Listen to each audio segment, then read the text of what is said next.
I am going to try something new. We're going to do video. This is crazy. So, what happened live in May? It's still, and I'll probably go off script a little bit in this. So, we'll see how this goes. But May still felt like a failure to launch in terms of weather. I'll start with weather because that means that we've started at the very bottom of a conversation. How's the weather today? It's not my favorite topic to discuss. If we've gotten to the weather in conversation, I might go mute. I seem to write about it a lot. Guess the joke's on me. But I have found myself murmuring, "Let's go Knicks," with New York abuzz after win 1 this week. I'm wondering, how might we create the consistent state of mere anticipation for a Knicks win for all of eternity? It is unlocking behavior I have never witnessed in men. Random men on the subway are talking to each other side by side about the game. They are all coach and player inside. I don't think they've ever talked this much about anything.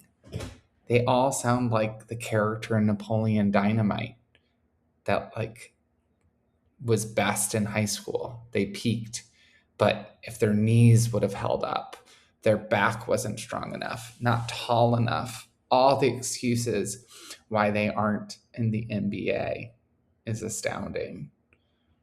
I want them sharing and talking like this forever. Men smile and laugh again. I've never found them more attractive. A boy can dream, can't we? If only. I want a Knicks win for Spike Lee. The best thing about New York City is randomly running into someone you know in a city of 8 million people, random movements and moments in the day. And I recently ran into my friend Brandon on the street. He's a film editor from the Bronx. He was my barista at Jolly Goat while I lived in Hell's Kitchen. We locked eyes and we were so surprised to see each other in the best of ways. His demeanor calms me down. His voice is smooth, like when saltwater taffy is stretching on the machine. Consistent, calm, with a little bit of vibrance, depending on the flavor. I walked him to the train station while we were talking about his disappointment with the most recent Michael Jackson bioepic.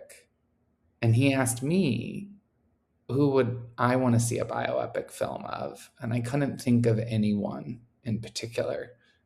But I did say that Spike Lee's Malcolm X transformed me. I watched it with my friend Beth after being in country in El Salvador for a few weeks in 2007. I had recently come out, among other things. But the film showed a human's capacity for love, the importance of faith, and to fight injustice with peace and facing violent pressures directly. It's a film I will never forget, but it came up that day this week. So here's to random moments on city streets anywhere. In terms of comedy, this month I went up in front of audiences at Westside Comedy Club, my home club, and Laughing Buddha, which is right by Madison Square Garden. And thanks to those who've come out, showing up means I get stage time. And this is the grind. So I appreciate the questions, the feedback, and the wondering, and most of all, the showing up. I'm getting more comfortable in understanding my jokes more and always writing. Jerry Seinfeld says, write more, always write more, and make 3 people a day laugh. So hopefully I can make a couple of you laugh today. But it's a great mantra, a great goal every day, that consistency. And below, you'll see my set from Laughing Buddha on May 20th. And I also started an Instagram, so follow along. And just a caveat on the joke, Dominican men love playing baseball and they only use aluminum bats. And when they're going to the baseball fields, they drag the bats. So the sound of the bats is very common in my neighborhood in Inwood. So I'm working on a couple things simultaneously.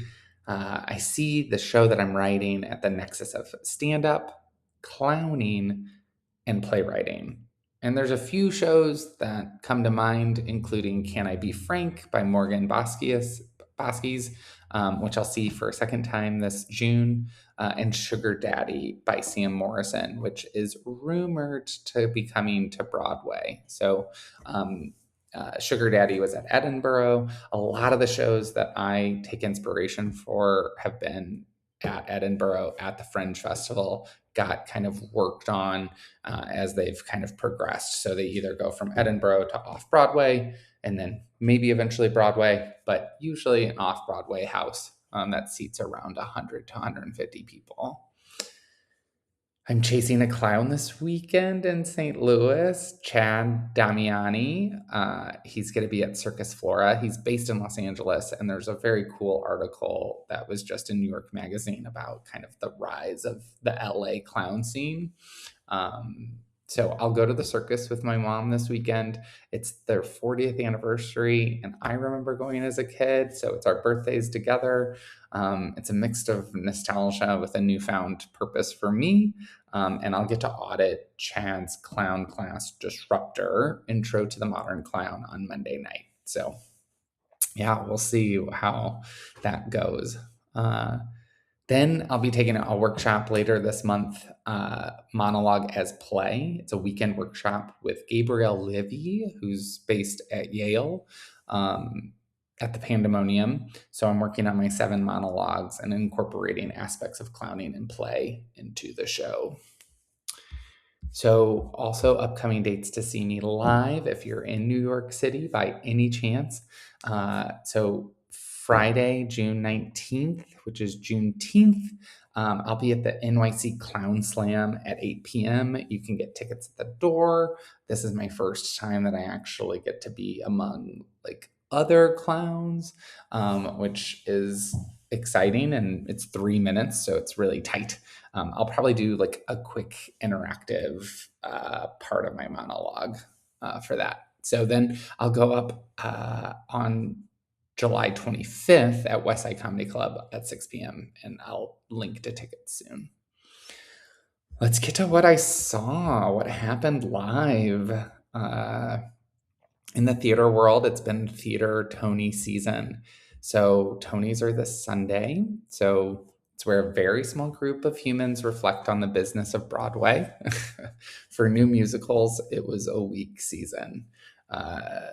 Supposedly, repackaging TV or movies are the only avenues for new musicals to get to the stage.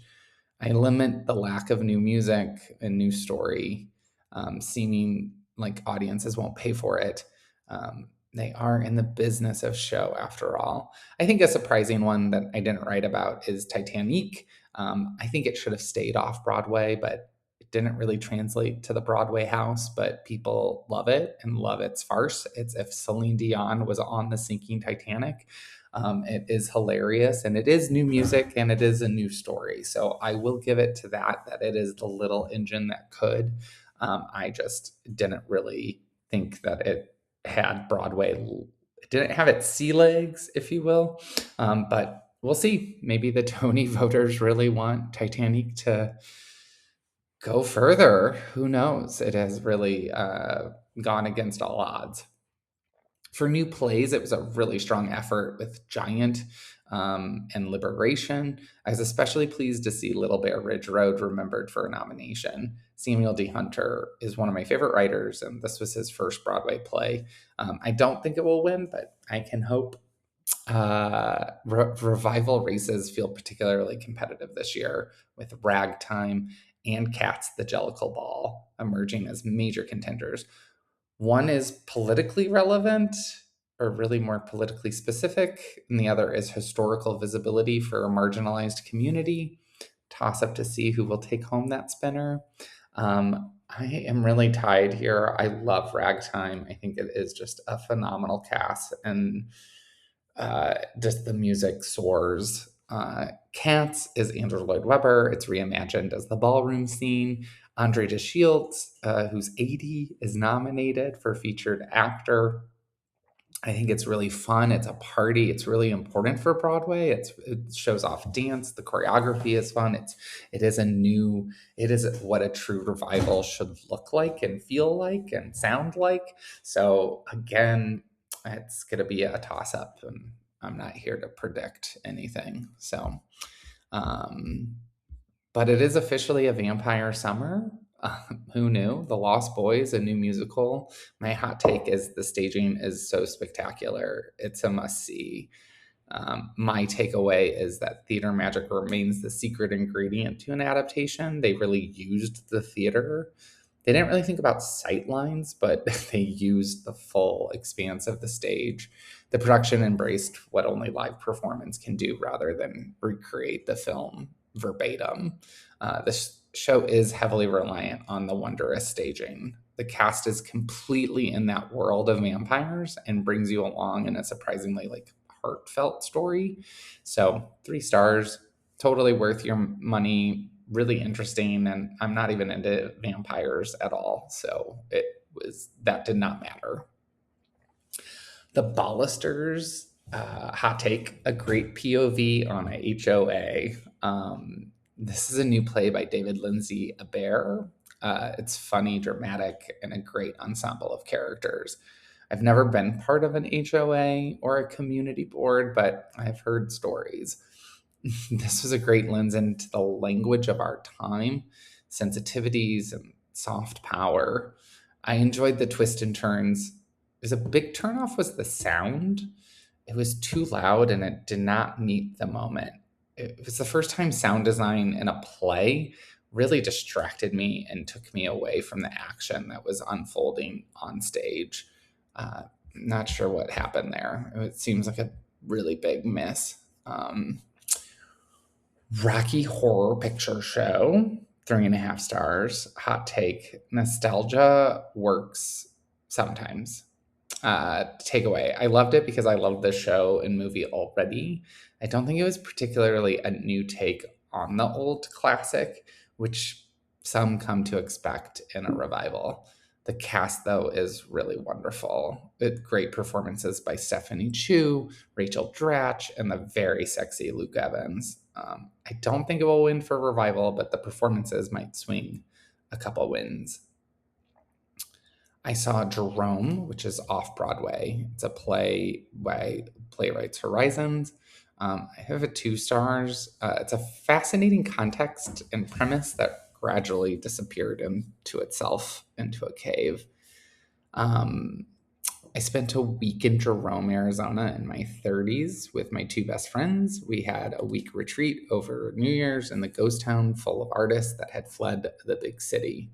Like many small towns in Arizona, I felt the energy of the geological formations and the ghosts of the past.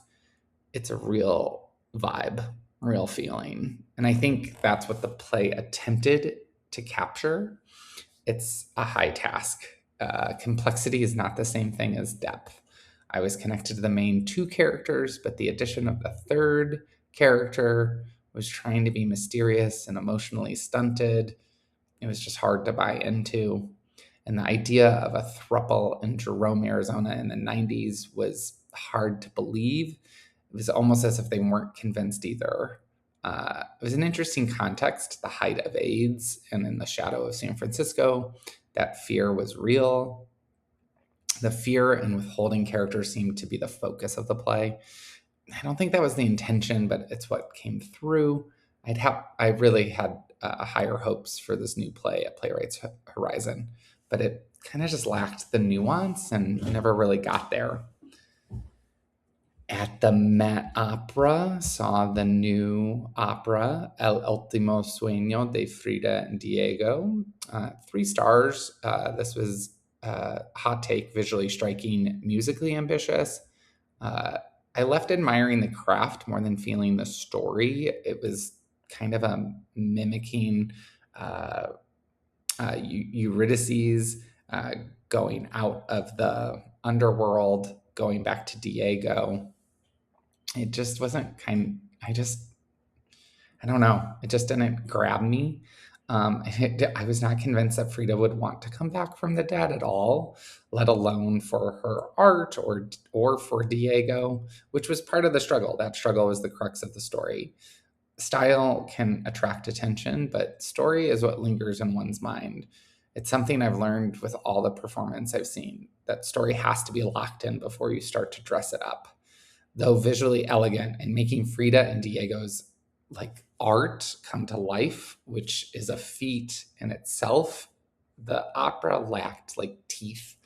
I think the standout was Katrina, which is this witch of the underworld. Her voice was stunning and haunting. The character stems from La Katrina. It's a female calaca or skeleton, calaca, or calavera, the skull, that's usually dressed up in fancy attire for the Day of the Dead. And Katrina was just like embodied and use of her instrument. And it was just, she stole the show. In terms of visual art this month, I saw the costume art at the Met, which is their annual exhibition of fashion. Hot take, underwhelming overall with some standouts featuring the anatomy of the body. I'm remembering a Jean-Paul Gaultier. There's some other pieces. I also like fashion for me is okay. I do enjoy going. It's pleasurable, but from an art historical standpoint, it always kind of lacks like I don't know. It just doesn't fully grab my full attention. The exhibit, though, was much better than reviewed and showcased at the gala. Not sure what the brands were thinking, but they certainly went on the boring side.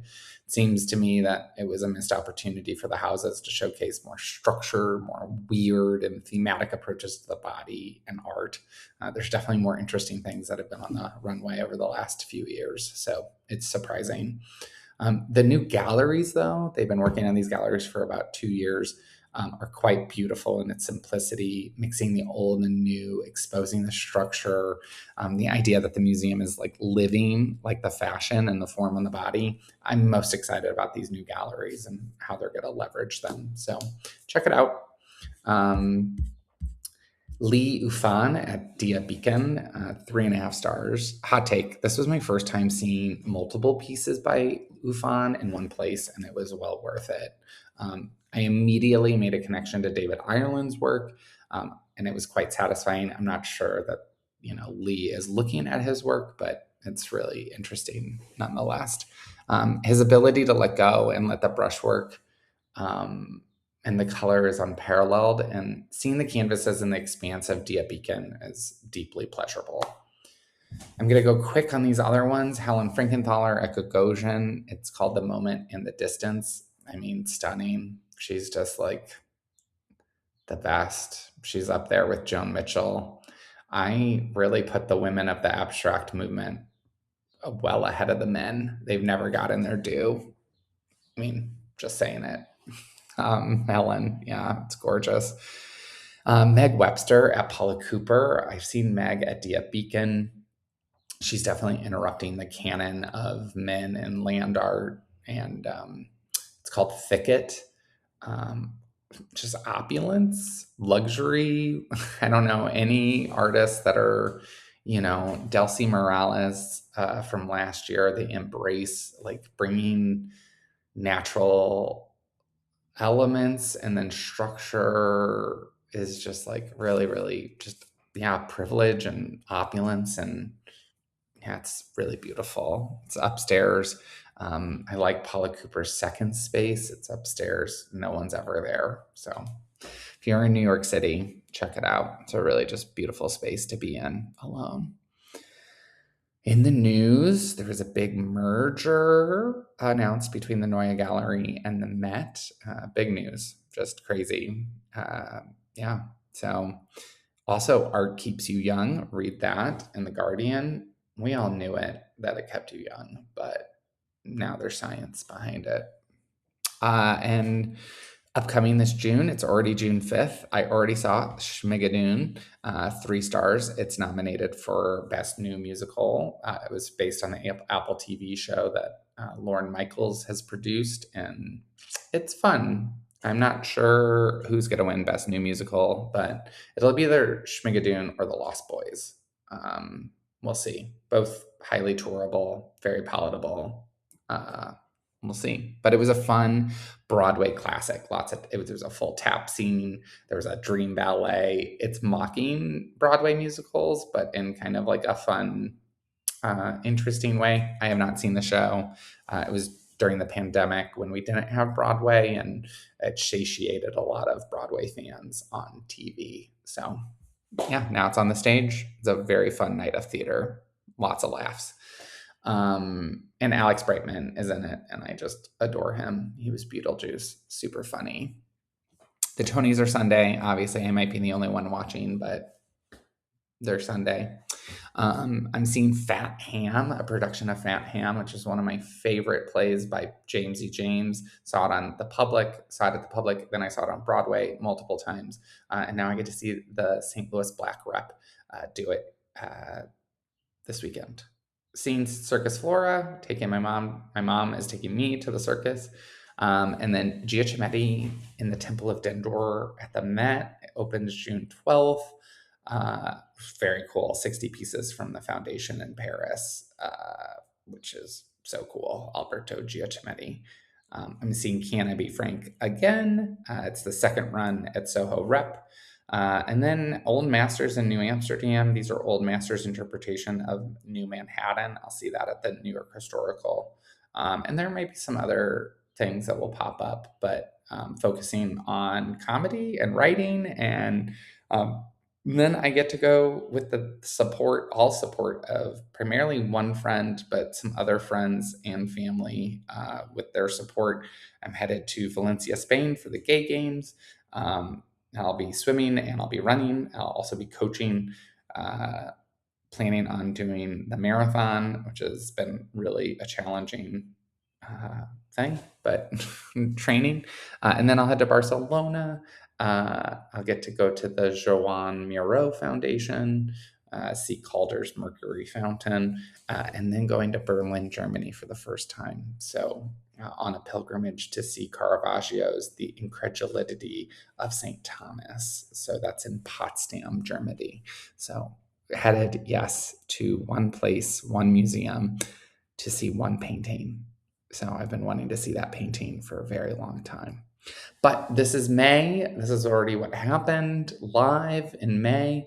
Let me know how you felt about a video. This is brand new.